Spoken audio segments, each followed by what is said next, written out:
Anak berkebutuhan khusus membutuhkan sekolah khusus untuk mengarahkan perkembangan otak dan mentalnya seperti anak normal. Namun terkadang orang tua justru merawat anaknya di rumah atau menerapkan sistem homeschooling dengan berbagai alasan, seperti malu ataupun tidak mau repot.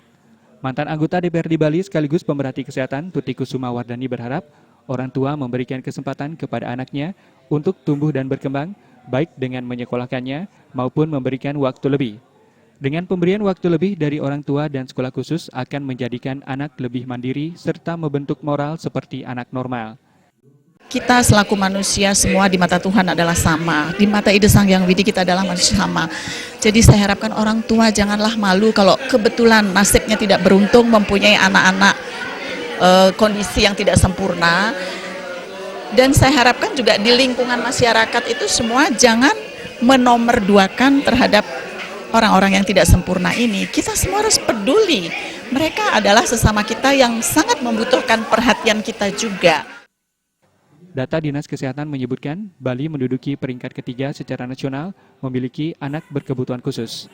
Trimaja dan Gung Krisna, Bali TV.